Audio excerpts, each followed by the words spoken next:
Ever since I was born, I had the best friend anybody could have. Every day I'd be excited to come home from school knowing that he would be there waiting for me. Even if I was miserable, it was still rewarding to know that only he could comfort me. He's been there for me on days both good and bad, and I will forever be happy to know that he continues to be with me even to this day. Who is this best friend of mine, you say? Well... Wait, haven't I done this before? Well, if you're watching me for the first time, you might not get the jokes, so... But anyway, Haldo! Welcome back, everybody! And I mean way back. I got the old backdrop behind me, I'm in my cartoon form, we're gonna party like it's 2015. For those of you that have absolutely no idea what's going on, I'll fill you in. 5 years ago, I launched my review show with a year-long marathon of Mario-related videos. I did it to celebrate the 30th anniversary of Super Mario Bros., and because of that, I pretty much talked about every game in the main series, up to Super Mario 3D World. While I have some sentiment towards those videos, nowadays I wish I could have done those games better justice. And that's what I'm here to do. After all these years, I'm finally gonna put out remastered versions of all my old Mario videos, to right the wrongs of the past and look at this series from a more composed and mature mindset. Now get in, poopy heads, we're doing some Mario. And how appropriate too, since 2020 marks the 35th anniversary of these games. And for the record, these won't be coming out on a regular basis, so the next review I put out won't be a direct follow-up to this video. I'm gonna spread these out a bit so that I can still focus on my current slate of reviews. I also won't be deleting the original versions and replacing them with these. They'll still be there for you to watch and laugh at, since I do consider them to be historically significant to my channel. So if any of you are nostalgic towards them, for whatever reason, you can rest easy. Now, without further me talking, welcome to Super Smash 3DS Revisited.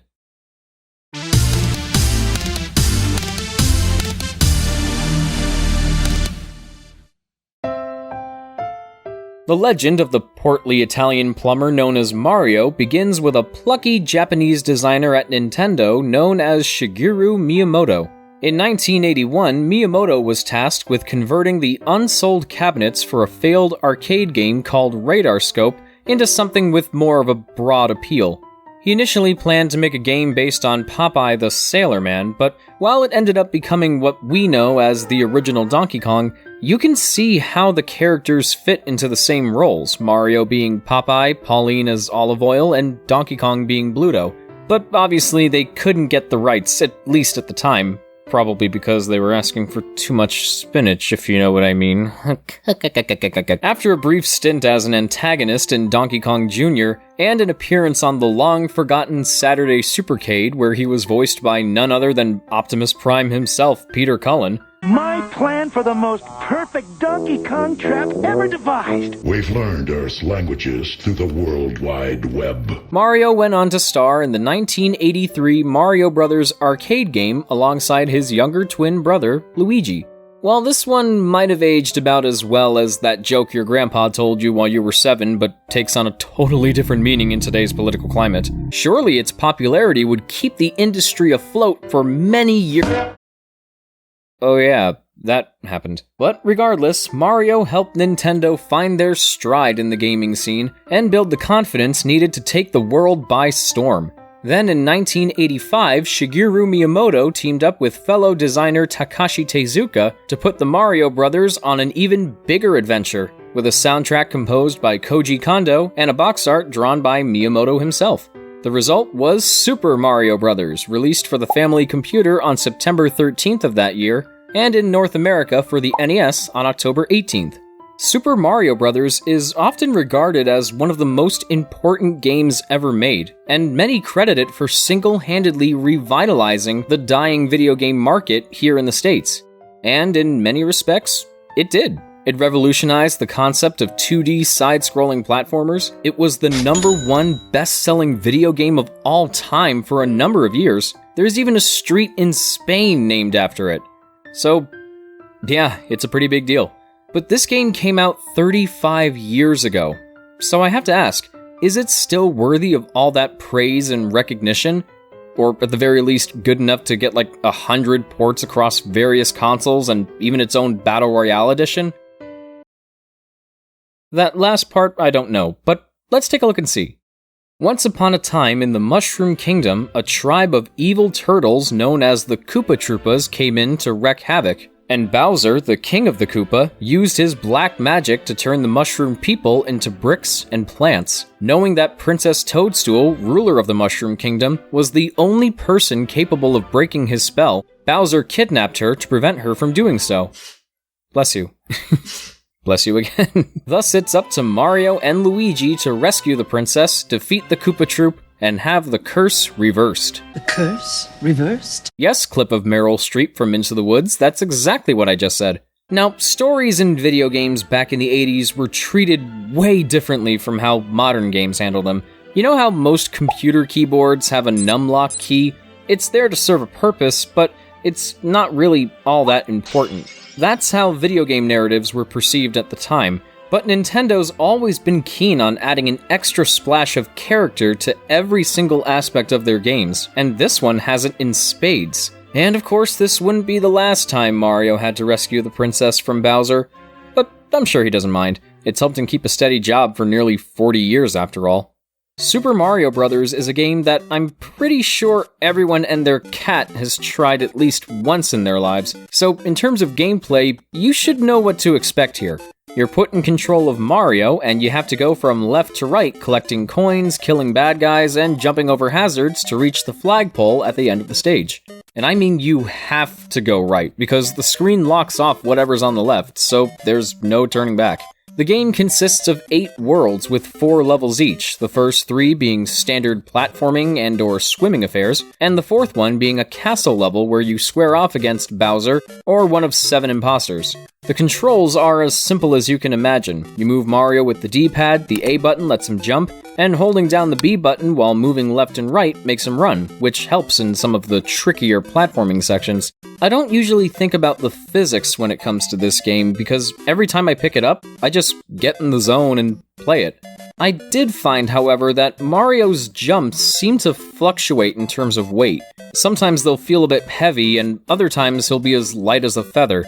It doesn't get in the way all that much, thankfully, so you shouldn't have a hard time getting used to it.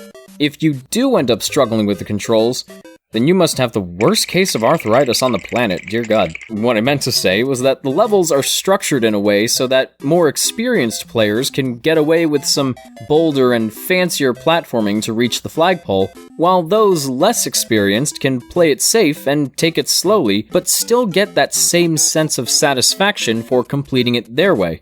Who knows, you might even find a warp zone that can let you skip ahead to other worlds entirely. Or you can just say screw it and get yourself stuck in the minus world. I don't know why you'd want to do that, it's just world 2-2 on an endless loop, so that's a thing.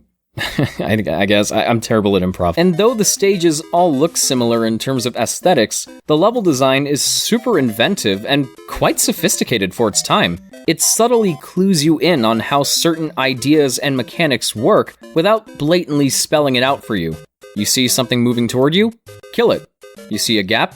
Jump over it. You see a glowing block with a question mark on it? Punch it and see what's inside. And there's a ton of blocks. Every level has them, and some give you coins, which can also be found on the overworld, while others give you power-ups. The Super Mushroom makes Mario grow bigger and lets him take an extra hit.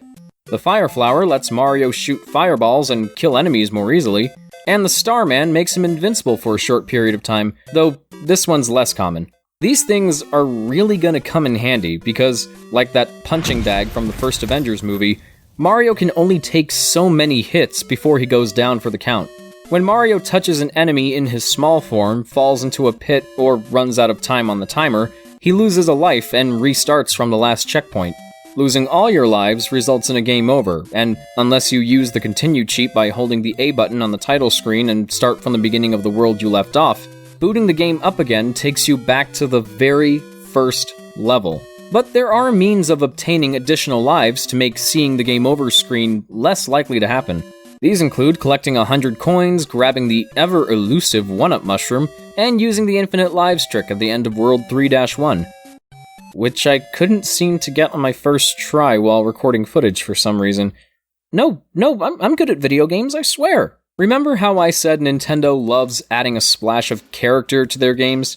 That's especially true when it comes to the bad guys Mario has to go up against. They're not just ghosts or aliens or motor vehicles. They're these goofy little creatures with unique designs and their own distinct names and attack patterns, ranging from pathetic to actually kind of annoying. You got Goombas, which go out with a single stomp, and you've got piranha plants, which come up from pipes, except for when you stand next to the pipe or directly on top of it. But the more annoying ones only seem to give you a hard time because of where they're placed, like Lakitus, Bloopers, and Hammer Brothers. In other Mario games, these guys in particular aren't all that bad to deal with, but their debut really shows them at their worst. They throw hammers a lot faster than later iterations do, their jumping patterns can really throw you off when trying to get past them, and if you leave them stationary for too long, they start chasing you! Thanks, did you know? Of course, having the Fire Flower makes them a complete joke, but getting hit by a Hammer Brother and reverting back to Small Mario only makes me hate them more. Then again, there are worse ways to lose power-ups. So after putting up with Toad's Princesses in Another Castle crap for the 7th time in a row, we finally reach the real Bowser's castle. He doesn't put up that much of a challenge compared to his doppelgangers. You beat him the same way by using an axe to destroy the bridge underneath him, causing him to fall to his death. But at least we actually get to save the princess this time. And hey, I like to destroy the bridge! Finishing the game unlocks a second quest where enemies move a little faster, some platforms are made shorter, and all Goombas are replaced with Buzzy Beetles, which are like Koopa Troopas, only tougher and angrier. And I just realized I forgot to mention the 2-player mode. But I don't feel too bad about it because, honestly, it's not all that great. This game handles multiplayer differently from the rest of the series because each person doesn't get a chance to play until the other player loses a life. So if you're playing with someone who's way better at the game than you might not get to go until they die somewhere 5 or 6 worlds in. That being said, I apologize in advance to anyone who tries to play this game with me. So, overall, what's my new verdict on Super Mario Bros.? Well, 5 years ago, I said this game held up really well, and 5 years later, yeah, it still does. I have noticed a few more quirks here and there, like how elements of the level design don't always seem to load into the same spots. There's supposed to be a hidden block with a 1-up mushroom somewhere around here, but I guess the game forgot to put it in, so now I just look like an idiot. Well, I mean, I am an idiot, but yeah. If I had any other gripes with the game, the fact that levels share similar aesthetics can sorta make things stale and repetitive after a while. But that's really minor stuff. Graphically, the game still looks great for the time. The colors are vibrant, the setting is unique, the character sprites have a lot of charm to their look, and the animations are simple but effective.